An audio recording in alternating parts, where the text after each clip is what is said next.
tired of screwing up, tired of going down, tired of myself, tired of this town.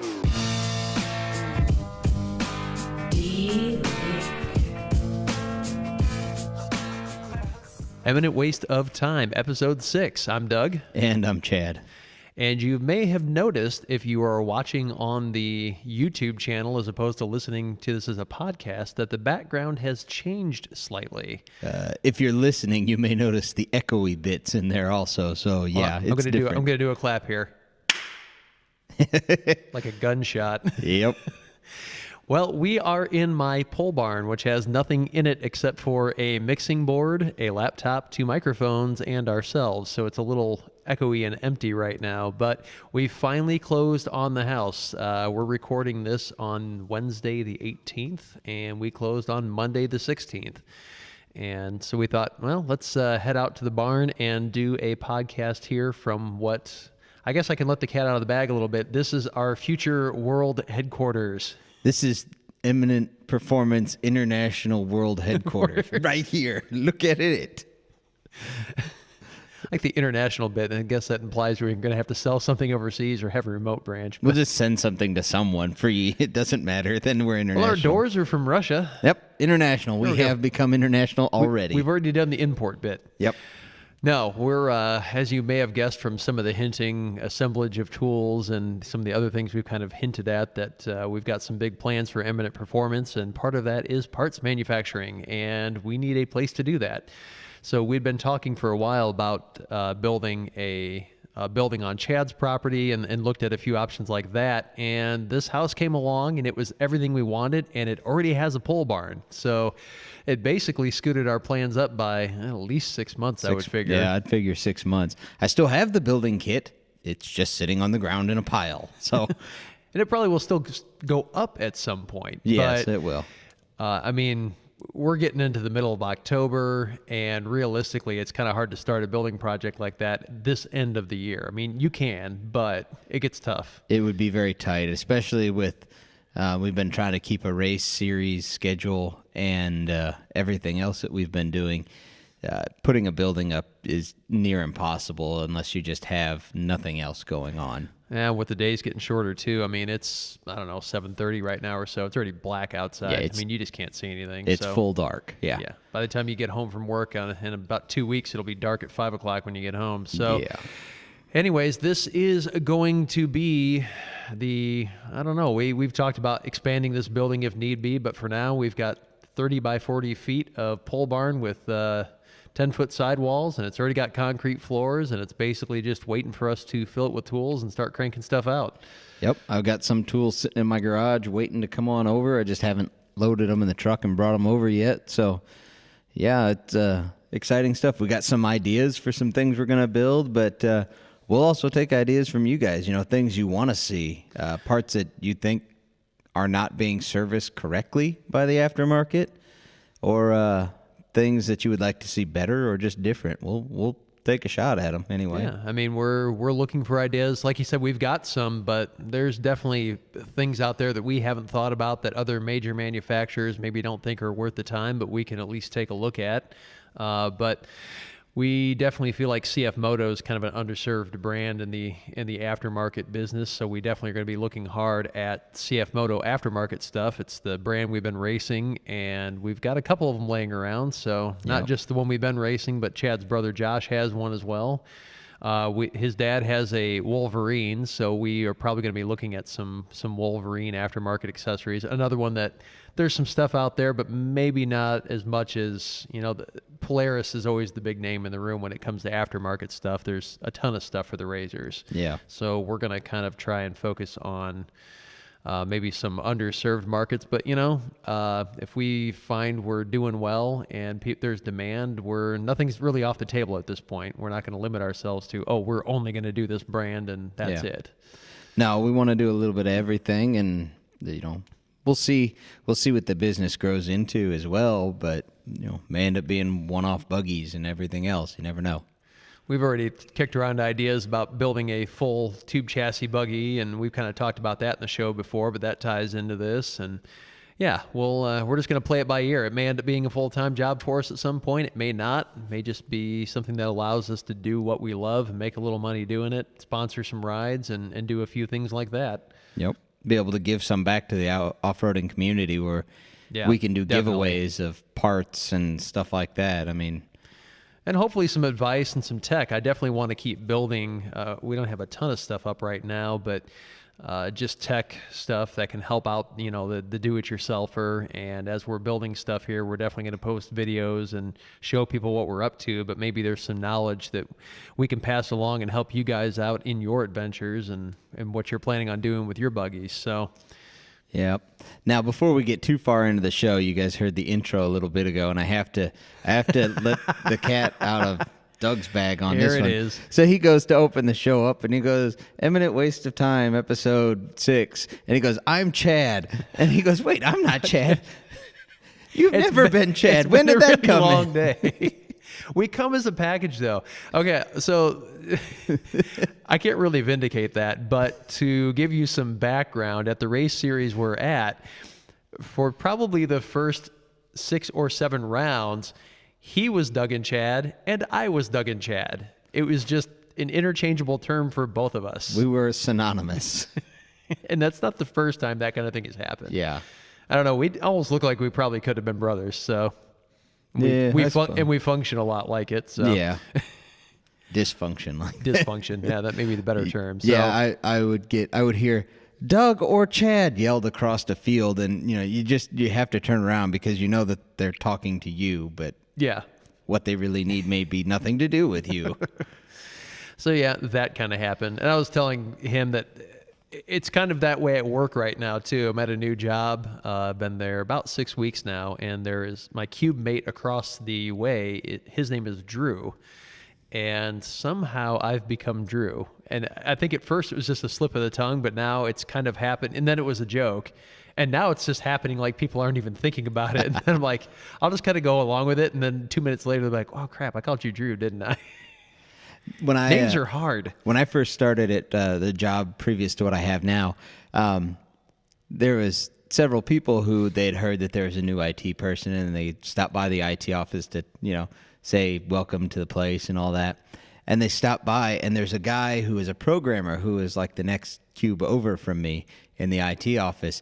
And they come in and they walk to his cube and stick their hand out and go, "Hi, I'm so-and-so. Nice to meet you. Welcome to, Carlisle is where I worked before. And welcome to Carlisle." And he'd turn to them and goes, "I've been here for 5 years." He literally had been there 5 years, but he was a typical programmer. Like, he came in early, he left late. No one ever saw him. He didn't go out into the public areas at all. So everyone thought, surely he's the new guy. Oh my word, that's sad. He's the guy when they do a fire drill, like, he's dead in there. No one knows. Nobody notices. Exactly. Yep, that probably could have happened. Oh, Lord. So, yeah, that stories of people that are new and you can't remember names and everything like that. So. Yeah, but we've known each other for decades, so that's kind of maybe that's why. Yeah, you've never been Chad, so I don't know why all of a sudden. Unless maybe you're pretending to be me when I'm not around. We're doing a lot of painting in the house, and there's fumes. I don't know. Have you been drinking the paint? No comment.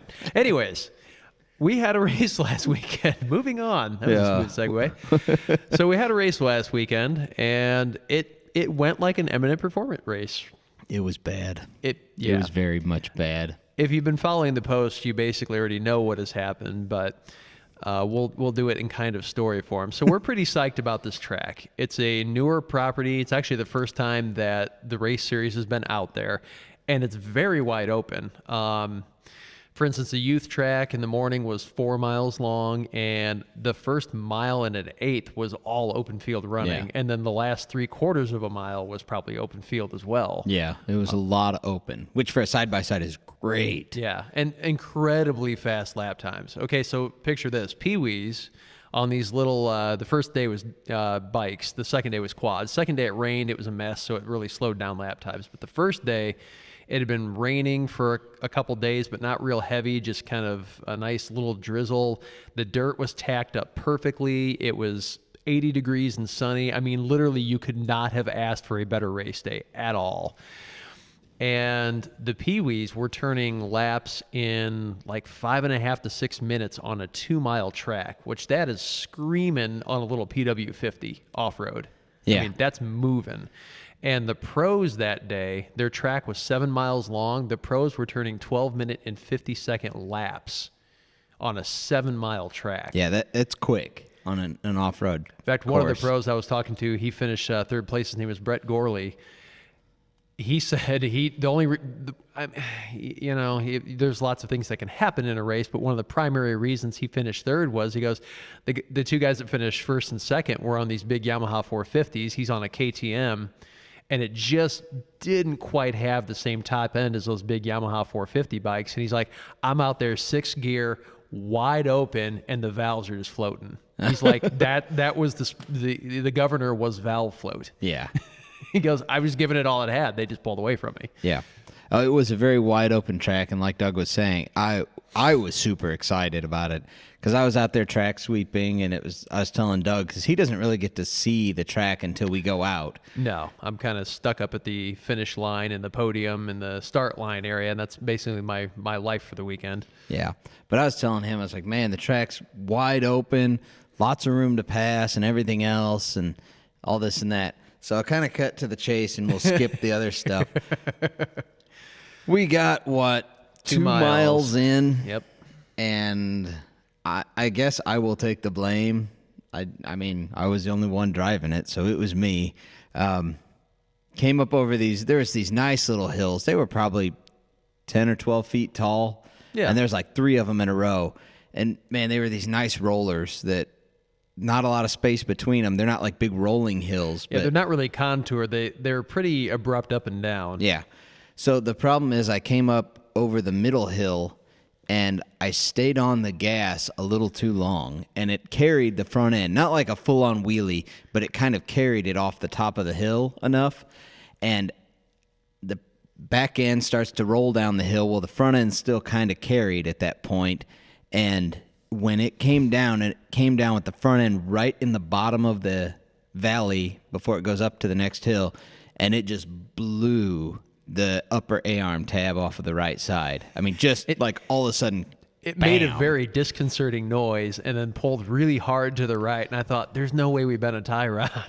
That was my first thought. No, because we landed level. I mean, Yeah. like it just hit hard. And I don't know if it was partially broken from previous things. I'm wondering if there wasn't a hairline fracture in it already, because you've heard us talk about the tie rods and some of the other stuff we've had happen. And honestly, I didn't feel like we hit that hard. I was surprised at the noise it made and the fact that it happened. I know we carried the front end a little bit, but honestly, I was watching the other UTVs come through.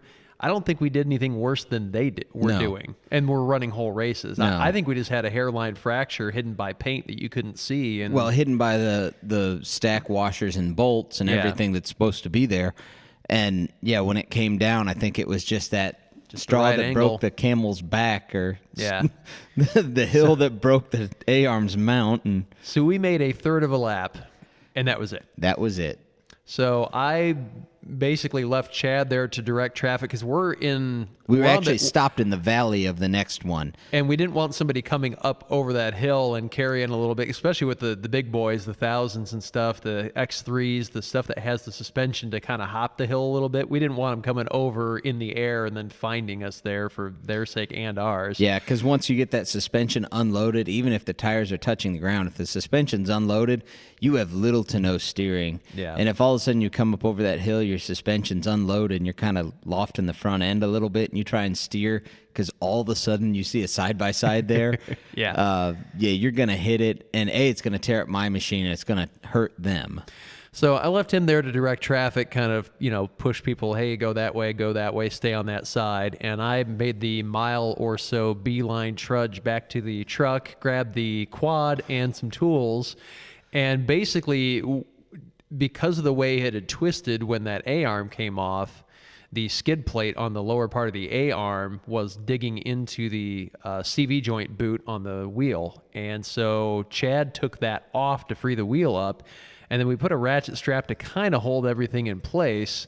And then he tries pulling forward, and it won't move because the wheels just want to splay and do their own thing because there's no real attachment point up there. But backwards, it's pretty fine. Yeah. And so he okay. drove the mile and change back to the trailer backwards the whole way. People were looking at me like I was nuts. I'm driving it, and because going in reverse on that machine, it's got a rev limiter that you hit. It'll only allow you to go so fast. Now, you can hold a button and drive it backwards, and it gives you full RPM, but it was really hard to look backwards and hold the button and steer. And knowing the front end is being held together with a ratchet strap, how fast do you really want to go? I wanted to go as fast as it would go. Well, of course you did. If I could have gone faster, but it's just bouncing off that rev limiter the whole way back, just stopping. So we got it back on the trailer, and that was the end of the race for us. 2 miles. Yay. It was a really exciting 2 miles, but it was only 2 miles. Yeah, and it's not just us having problems. This late in the season, everyone is just having fits keeping them together. That trail that blew the back end out. I mean, Oh, yeah. he was smoking tires over every hill because the suspension would bottom out, the wheels would stuff up into the wheel wells. I don't know if he broke both springs or what, but he had nothing. Yeah, I mean, probably more than half of the side-by-sides that are racing right now, they are just limping along, trying to get them through the season. Because, I mean, I kind of chuckle, and I'm not going to say I don't believe people, but people say, oh, yeah, I ride them hard, too. I know what it's like racing. No. You riding hard is nothing like racing. Yeah. Absolutely nothing. And I'm not discrediting anyone saying that they can't race or anything else. I'm just saying there is a miles worth of difference between racing it and trail riding it hard. Because Yeah. I can trail ride them hard all day and keep them together. It's Yeah. not even a problem. You go to race them, no, because it isn't all. I mean, I guess you could just get out there and putt along, but to truly race it and try and win. And I really think that's why a lot of the guys are going to the bigger machines. It's not the extra speed, it's the extra suspension. Oh, yeah. Because a lot of what we're dealing with is we're maxing out what that suspension has to offer. And you watch the big 1,000 turbos, you watch like I said, the X3s, you watch them soaking up stuff that we would have been like bouncing out of the buggy through the roof if we hit it that hard, and they're just kind of walking over it. Right, and that's why I voiced my concern about the CF Moto 1000 when they released that, and we talked about it, because it's a 1,000cc motor with more horsepower. I think it's like 95 horse or something like that, whatever it is. But it's the exact same suspension. It's not really. It's an okay suspension for an 800, but we are pushing beyond its limits. Yeah. And now, not everyone does, but we are. So you put a 1,000cc motor in that thing where you can get yourself into more trouble, and you need that more suspension travel. It's not going to do well. Yeah. It's just not. Yeah. So that's my opinion. So last time we had a race, you sprung this on me, so we're going to do it again. Oh, what are we doing? Your favorite memory from the weekend. Oh, favorite memory. Okay. I can go first. You go first this Okay. time. Since you sprung it on me, I forgot. Okay, so I'm not going to name the racer. I'll be nice. So Sunday, Wait. I like this story. I've already heard it. It's my favorite, and I wasn't even there. Okay, go ahead. So Sunday, it was muddy. It started raining early, and any of you who've ever been out in a farm field know that just even with a moderate amount of rain, it goes from a nice race surface to an absolute slimy mud pit in 30 minutes. And that's exactly what happened. We got some good rain up front, and then it just kind of kept misting until about noon. So the afternoon race wasn't too bad, but all the morning races were just a big, giant mess. I mean, people came in unrecognizable. It wasn't deep mud, but it was that mist where it kept slicking up the top, and then they'd spin off the top. Well, spinning it off, they'd spin it up on the dude behind them. Yeah. So it was, yeah. I mean, they'd come in and literally were unrecognizable. You couldn't tell who they were because you couldn't see any of the graphics. You couldn't see any of their clothes. It was just a brown person sitting on a brown machine. Yeah. And they had taken their goggles off because they had long since ceased to function as goggles, Yep. and their face is covered. You just see the whites of their eyes, and that's it. Yep. So because of this, you can imagine on the hills and stuff out there and in the rougher parts of the course in the woods, people are getting stuck, and it's taking people time to get through there. So a lot of the racers are really spread out as opposed to being in kind of tight groups like you'd normally expect in good race conditions. You'd see a racer come through and then not see anybody for a minute. like just nobody around. So we throw the white flag. The races for adults are 90 minutes plus a lap. So we actually threw it a little early because we knew it was going to take a long time to clean the track up. And we throw the white and people are coming around, and we throw the checker. And there's another big bottleneck somewhere, and the checker lap, for some reason, gets really spread out. So the leader comes through, and we don't see anybody behind him for like 30 seconds, and then kind of a little group comes through, and then nothing for like 2 or 3 minutes. That's very odd for those of you that don't know. That is really odd. And then this lone guy just comes cruising through, and there's nobody behind him, and there's nobody in front of him. That can be seen. There obviously were people in front of him, but anyway. So he comes through the checker, and he's freaking out. I mean, a lot of these guys, they come and they finish the race, and if they're, they know they're at the top of their class, or they're really excited about how they did, they'll pull the clutch in and just pin it and hit the rev limiter and, make all sorts of noise and stuff. And so he comes through, and he's just banging off the rev limiter, and he's fist pumping. And there's a little field, so we're perpendicular to the finish line. So we're sitting in the finish line trailer scoring, and we can see them as they're passing us at the finish line. And then behind the finish line, there's kind of a little open field section for them to pit in and that kind of stuff, but there really wasn't anybody there. It was pretty wide open. He gets out there, and he's doing donuts on his quad, and he's just freaking out, and then all of a sudden he's like laying back on the seat and like pumping his hands in the air and everything, and he's freaking out, and we're all sitting there in the trailer like, is he just this excited to be finished because the race was that bad, like it was that rough out? What in the world is going on? And so he finally comes up to the trailer, and he's like, I can't believe I won. We're like, won? What are you talking about? He goes, no, dude, I took the checker, didn't I? He goes, dude, I look at the computer, and I'm like, you were fifth in your class. And he's not even a row 1 racer. He's a row 2 racer. So he's 5th place in row 2. He's nowhere close to the front of the pack. He's probably like, what? 12th he's 12th person to come through. Yeah, roughly. He's like 12th or 13th overall. Yeah. But the look on his face when he found out he was priceless. He had a really good sense of humor about it, but he's like, you got to be bleeping kidding me. We're like, why did you think you were first? And he goes, my buddy was out there partway around the track, and he told me I was in the lead. He's like, go, go, go, man. You're first overall. You got to hit it. So he's like, I'm racing as hard as I can through the mud. And he goes, I didn't see anybody in front of me, so I just figured he was right. I was out in front. Everyone else gotten stuck. And he's just... he was doing like the biggest full-on show I've ever seen in my life. And we're just all sitting there looking, going, what in the crap is going on with this guy? And then when he comes in and we hear the explanation, we're laughing so hard we're crying. I mean, We're just dying in there. I didn't get to see it happen. I only heard the story secondhand. It was gold. But I was laughing hysterically when Doug was telling me about that. So it was a really fun weekend, but that was the standout moment for me. Okay. So I have one thing that was like, I have two kind of. One of them is the property was amazing. Oh, yeah. Doug didn't get to see it all because I broke the machine. I didn't even get a lap in, thank you. But the property was amazing. The woods were nice and, not real brushy or anything. The weather on Saturday was perfect. It was topped out at like 80. Oh yeah, sunny, a nice little breeze. You literally could not have not a cloud in the sky. You literally could not have asked for better conditions. So that was like one of the things that stuck out to me. But I'm not going to use that as my favorite memory of the weekend. It was just an awesome day Saturday. But so it would have been Saturday still. The AM bikes, and for those of you that don't know, the AM bikes are they're the amateurs. They're some of them not the best riders, just not that great. I get frustrated with them sometimes because they talk themselves out of riding up a hill that so your PM racers are your pros. They're your A row amateurs, your B row amateurs, and the faster seniors and super seniors and that kind of stuff.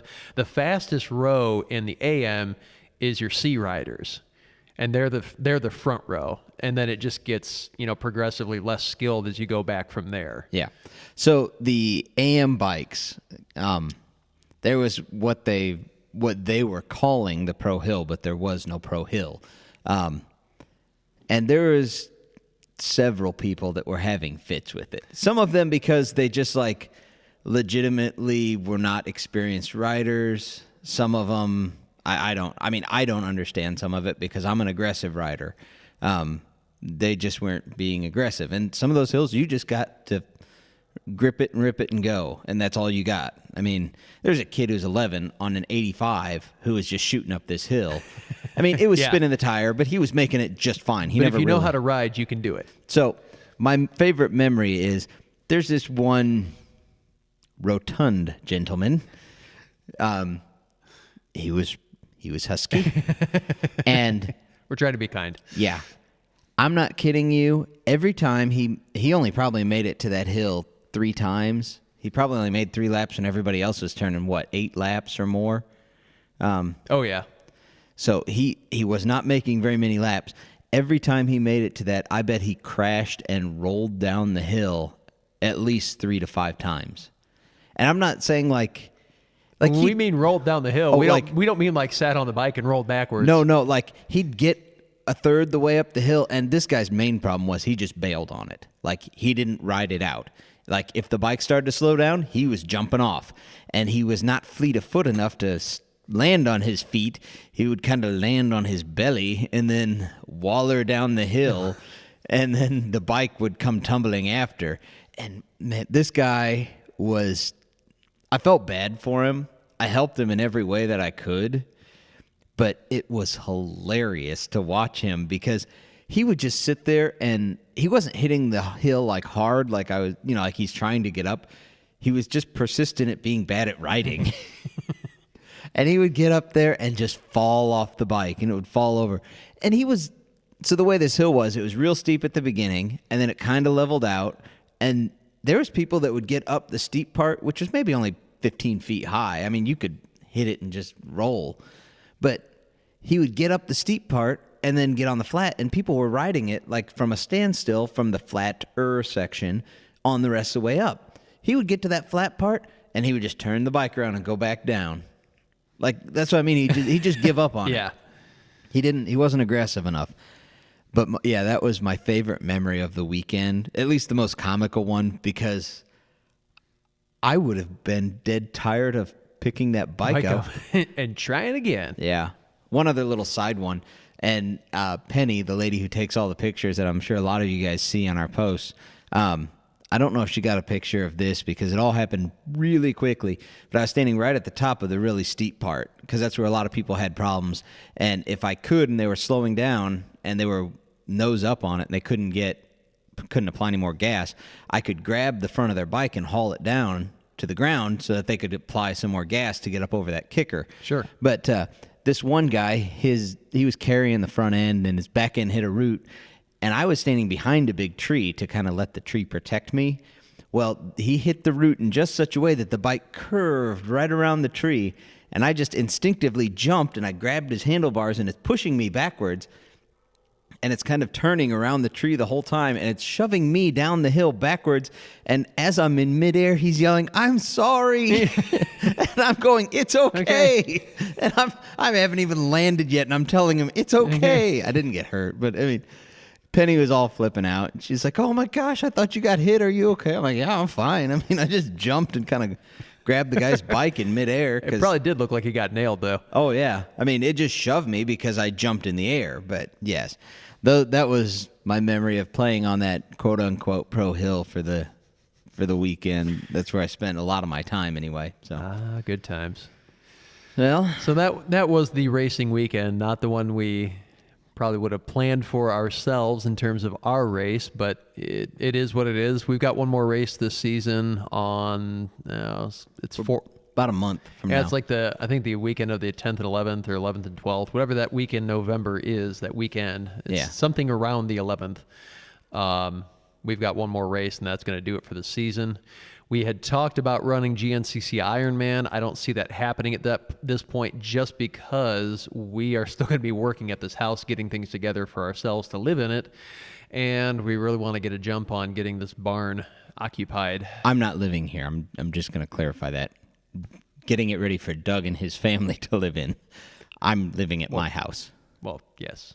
Unless my wife gets mad then. I was going to say, you got a place to come. Yay. But we want to get this barn filled up with equipment and get going on some other projects too. And GNC's Ironman's not a points race, and it wouldn't matter anyways because we don't have any points in GNCC this year. So and I have to get the racing rig fixed, and entry fees are very steep, and we'd have to go through tech inspection, and tech inspection is very, but they very much follow the rules there. So it would be we have to have all the T's crossed and I's dotted and everything else.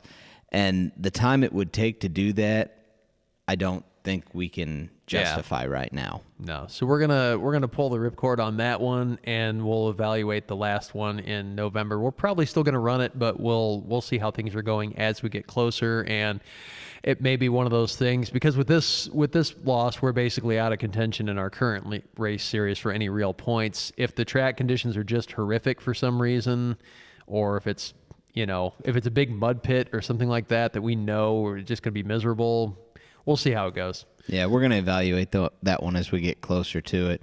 And, what I want to run it, but I just don't want to go out there and blow it up just because if the track is crap. There we go. Yeah. Get it out. So we had one special request, actually a couple of them per the last podcast, and one of them was for information on the Viking, whether it was going to get a bigger motor. And I actually did some looking on the internet about that. There's nothing. If Yamaha's got something up their sleeve, they're being seriously tight-lipped about it. But my guess is the answer is just no. They're probably going to... We're speculating it's a 6-year-old model now, give or take. They probably have a replacement in the works of some sort. Maybe they'll call it a Viking. Maybe they won't. But it's going to be some sort of refresh, we would guess, at some point in the future. But there's really no information. There's no even tease out there that they have any plans at this point of just stuffing something bigger in the current Viking and selling it as is. Yeah, that's kind of what I've seen. And those of you who have done some of the looking at models and everything and trying to predict future models for things, you know that there's patents filed prior to the models coming out. Usually well in advance. Yeah, normally it's at least a year, but probably closer to 2, majority of the time. And especially if they're changing motors, because it has to go through EPA testing and everything else. And there has been absolutely zero unaccounted for Yamaha patents at this point, showing a new motor or anything else. I agree with Doug, and that's what we were talking about earlier. I suspect they'll release a new model with a bigger engine. I mean, they may name it the Viking. That very well could be. Maybe they'll call it the Pillager. No, I hope not. But pillage your wallet. Yeah, it'll pillage your wallet. It's kind of like they did with the Wolverine, the X4. That's a whole new model. It's not the same motor. It's not the same chassis. It's not the same anything. Now, will the Wolverine 2-seater get the same revamp and get the same motor next year? Possible. I don't know, because they wouldn't have to file any new patents for that. It's the same motor. It'll pass the same EPA testing. So there's nothing that needs filed. So there's no foreshadowing by looking at patents or anything else. But as far as the Viking goes, this is my opinion only, I highly doubt that the Viking as we know it today will have a bigger motor put in its chassis. It's much more likely that, in my opinion, it'll probably be another couple of years, and then they'll just drop a whole new model with a new chassis and a new engine at that time. And whether it's called the Viking or not is, that's a name is a name. I'm just saying it'll be a completely different machine at that point. So that's kind of my opinion, and I've found no evidence of any way that they're going to do anything different. I mean, they could put the current Wolverine motor into the Viking, and they wouldn't have to file any new patents that way either. And they could just be playing it real close to the vest on that one, and we just won't know until it comes out. But usually there's some sort of indicator, and right now we're just not seeing that. And given the age of the machine as it is, it's just kind of due for something. So we'll keep an eye, and if we hear anything, we'll definitely pass that to you. a lot of you who are big followers there at TGM Off-Road, obviously that's a big focus, is the Vikings and the Wolverines there. So we want to keep an ear to the ground and, help you out in that community as well. But right now there's just no real any indication that they're going to do anything significant with it in the short term anyways.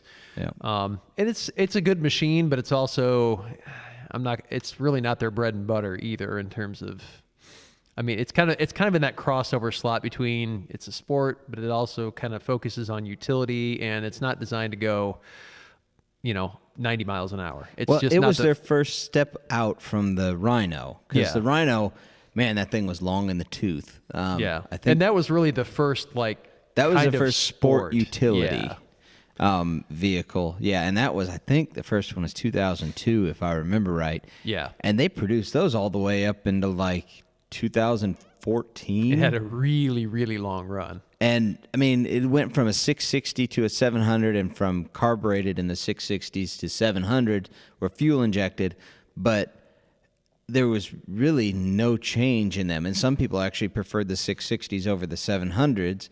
And you're hearing a lot of stuff about, their big stuff, the YXZs and that kind. They're putting a lot of effort into that. I was reading articles the other day about, their torque assisted, what they're calling their torque assisted gearing, I think is what they're calling it. Yeah. But basically it drops first gear by 70%, and all the rest of the gears are 30% lower. Yeah, it's like 70, 30, 30, or there's different kits you can get, but yeah. And so they're really putting a lot of time and effort into that right now, and that's kind of their baby. So like I said, we'll keep an ear to the ground, but right now there's just no plausible indicators that they're getting ready to do anything. But, if we hear of it, we will definitely pass that information along to you. We're trying to keep a pulse on several different fronts and bring you what information we can find, and been kind of a quiet couple news weeks, really. Nothing super. It really has been. Now, kind of going back to the racing thing and kind of in news, and I mentioned it to Doug, I was super surprised to see all 3 podium spots for the side-by-sides, all Can-Ams. Every one of them. Normally it's like a couple Razors and, an X3. It was 2 X3s and a Maverick Turbo. Yep. Does yeah, Devin it was a drives turbo. Yeah. And the one guy, Barry Miller, who came in second, I suspect give him a few. He probably won't this season, but give him a few rounds, a little bit of getting used to. He just got a brand new X3 race prepped. It's a super nice machine. That thing wasn't hardly broken in. No. Give him a few runs in it, and he will be back on top where he was. And I throw this in there. I did talk to him because he got stuck in the parking lot trying to pull out. And I told him, I said, man, how do you like that X3? He goes, oh, I love it. And I go, yeah, I've wanted to ride in one of those since they came out. He goes, well, if you're going to be at the next round, you can go for a ride in it if you want. So I sent him a friend request on Facebook. I don't know if that means I could be the co-pilot navigatory person if we don't race, or if he's just going to take me for a ride out on the course, which, we could do that too. But I'm jazzed. Well, I've got there's a gal who really desperately wants to ride in a buggy, just be a co-pilot in a race. Yeah. So if he wants you to co-drive and we have the CF Moto back together, like I said, we're not in any points contention that matters at that point. You take it. I'll drive it. I'll take her out for a spin, and my goal is going to be to get around the course. I don't really care where I place at that point. I have no problem with that. Might be an interesting switch up to the end of the season. Chad running navigator for a completely different team, and Doug running driver for some lady who works in the registration trailer. That could be interesting. I'm all especially for if it. I win. Yeah. Well, no, we picked the wrong man to drive. All the rest of the races, not that one, is what I mean. Oh, well, hey, we're getting up there on time. I do want to say, of course, a huge thank you to all of our sponsors. Watch Communications is a big sponsor of ours. They have provided us with free hosting for the website. They've given us the ability to publish this podcast through that website, and they're not charging us for it. So Watch Communications, thank you so much for all that you've done for us. TGM Off-Road for being a huge part of our racing season, and just being around to help and offer advice and your financial contributions and all that. Colby valve stems, we've been running them all season, and it is the most reliable part of that rig right now. We have had zero problems with them. I don't know how you would break those things. They're bulletproof. I saw a guy, well, I did not break one of those, but I was watching a show and a guy broke a normal valve stem. And I wanted to yell at the TV, get a Colby valve stem. You could have fixed that on the trail in 5 minutes with no tools. Right, because what he did was it was a Jeep, but he had to take the spare tire down and put the spare tire on instead and change the whole tire. I'm like, if you would have just had a Colby valve, you would have been fine, is what I wanted to yell at the TV, but they couldn't hear me. So. I keep a set of the emergency valves in my car, a tire plug kit, and one of those Viair, the nicer 12-volt compressors. Yep. So I'm like, if I get a screw, I'm plugging it. If I break a valve stem, I'm putting a Colby in it. I'm pumping it back up, and I'm driving out. Yep. So much easier. If you guys can hear those dogs, I'm sorry. That's some neighbor dogs, and I don't know if they're having a fighting match or what they're doing. But what kind of neighborhood did I move into? I don't know. Rough one, obviously. And we also, of course, want to say thank you to UTV. Oh, geez. I want to say thank you to utv-doors.com for, again, providing our doors and some other pieces that we've used on the machine. And their products are just outstanding. And for the money you're paying, you could pay twice as much and not get a nicer product. So we just want to say a huge thank you to all of our sponsors.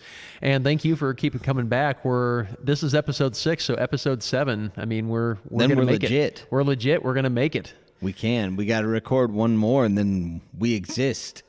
And that one, we don't even have to publish. We can just, no, I guess we have to publish it to be do legit. And people are going to keep listening. We'll keep throwing them out there. But thank you guys so much. We really appreciate the interaction. Again, if you could leave comments, if you could leave stuff you want to see, let us know that you're listening. Spread the word to other people that you think may be interested in the show or what we're doing. And your input is only going to make this better. So we appreciate the feedback we've been getting from you, and we're definitely hungry for more of that.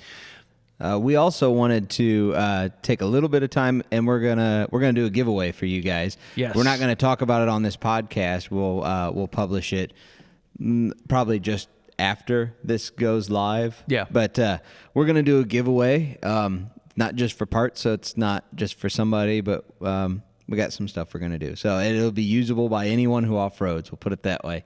And it's just to say, hey. Thanks. And it's not the bent tie rod we talked about last time. No, it's like legitimate good stuff. Although if you want one and you win, we could send you one of those too. Yeah, I got those just stacked up in my garage. I really don't know why I've kept them, but I have.